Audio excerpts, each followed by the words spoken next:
let's get into like the real meat of this. And what is the real meat of this? The meat and potatoes. Right. So the real meat for me, when I first, now where we are right now with Jussie, the real meat, there's, like I said, there are several layers to this for me. And at first I was mad as a black man, right, that you will pull a stunt like this, right? And then I felt bad for gay black men and light-skinned dudes, but I felt bad for gay black men that this dude went on TV and made this whole to-do about how he was strong and all this, you know, all this blustering. And I'm just like, yeah, man, I feel you. And now everybody in the world is looking at him as the boy who cried wolf. Right. Allegedly. Right. Okay, in fairness. Right. Then after I was able to remove myself from it and realize I didn't really give a fuck, right? After I realized that, I was like, okay, well, what's really happening here?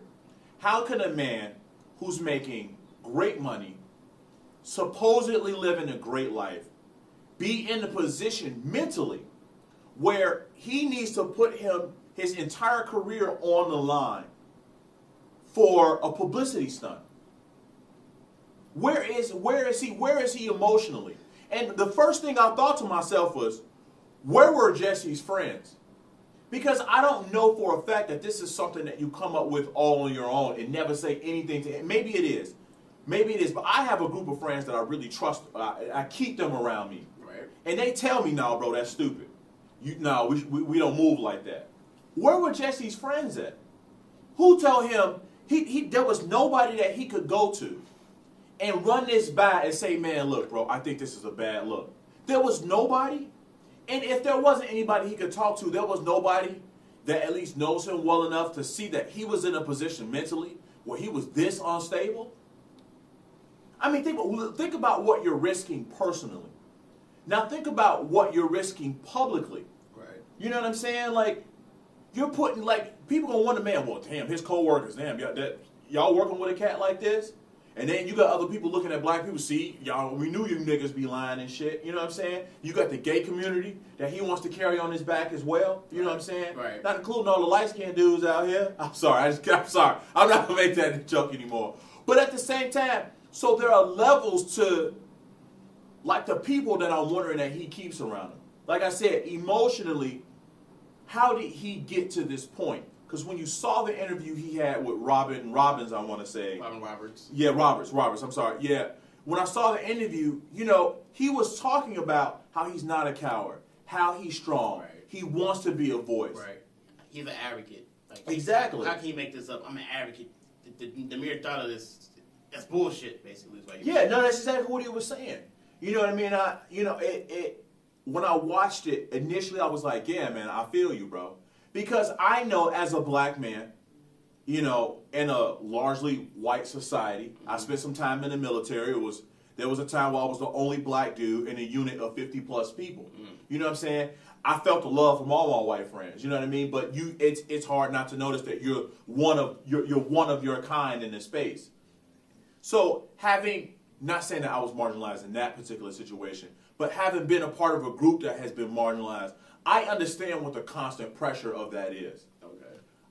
Now, you add on top of that the fact that he's also gay and he probably feels marginalized in that way. And I know that there's somebody out there saying, well, gay people run the entertainment industry. Well, just because there are gays in the entertainment industry doesn't mean that they're running the entertainment industry. Some people do believe that way. There's been talk of a gay agenda for years now. Do you feel like that's what Empire is? Sure. I really don't know that, but that's the whole talk. A lot of people don't like watching Empire because it's too much gay stuff going on for their liking. And that's gay shit happening in the Catholic Church, and people was covering that shit up for fucking years. Gay shit for fucking the dawn of time. Exactly. That's been gay shit happening since forever. Yeah. So I don't want to fucking hear it, bro. That's, whatever. That has always been. It always will be. Right. And then according to the CPD, the basis of this is for him to get a raise on Empire. There was talk about them letting him go. I don't know what that was. So the whole letter, the original threatening letter that was mailed to him, they're trying to say he actually initiated that. Mm-hmm. And the lack of attention that got led to him to do this.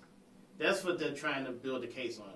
And TMZ is just trying to fucking chop it down and say, nah, that may not have happened. Right. So to me, just I'm not a gay person. I know a lot of gay got dudes, so hate crime is a real thing. That's not something Absolutely to play around with. Absolutely. Because it still happens. You have people out here killing themselves because they just get teased, bullied, beaten, mentally, physically abused, and they just don't want to take it anymore. So this isn't something to play around with.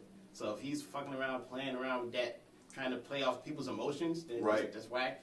I don't know if he deserves jail time, but I definitely think he should be punished. He should be punished. He should be punished. I'm certainly not going to sit here and say he should get 5 years. No, I'm not. If I'm just being honest, and I promised myself I was going to be honest when I get in front of this camera, bro. Anytime I get in front of this camera, or any camera, I'm going to be honest. You know, on some level, that shit upsets my black sensibilities when I see cats like Brock Turner assault a passed out girl and he gets no fucking jail time because the judge believes that it would negatively harm his swimming career. His future. Well, no fucking shit.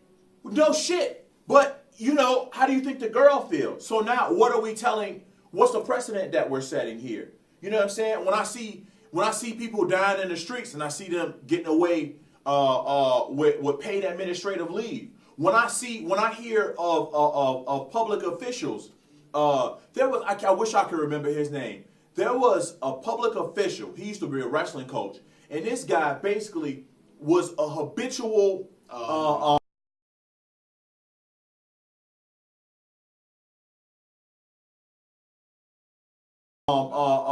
child molester and rapist. You know what I'm saying? Yeah, absolutely. And he was allowed to serve in Congress. Yep. And I can't remember exactly what the punishment is. I'm gonna post a punishment somewhere up in the screen up in here. But it wasn't nearly to me as severe as it should have been. You know what I'm saying? He should be in jail for the rest of his life. Absolutely. So if that's the precedent, right? I don't want to see him get overly punished. He should be punished. I don't know what the precedent is for something like this. But no, I don't want to see Jussie go away for 5 years. If you tell him he's going to do 6 months to a year and some probation, I'm okay with that, bro. And a huge fine, if he has to pay a huge fine and do some talks, I'm good with that. I'm good with that. You know what I'm saying? But, you know, once again, I might be talking out the side of my fucking neck because I don't know what the precedent is for that type of, for that type of thing. And if that little white bitch can get that guy Emmett Till killed, can get away and live her fucking life and basically die in peace. Exactly. Fuck that. Did you know her husband wrote a book after they got acquitted about the murder? Admitting to it? Yeah, I know about that. Fuck him and fuck her. Yeah. You know what I'm saying? So, no. My inner Negro won't allow me to just come right out and say that. He should be punished to the fullest extent of the law. I will say, though, as a human being who has to operate within these laws, he should be punished.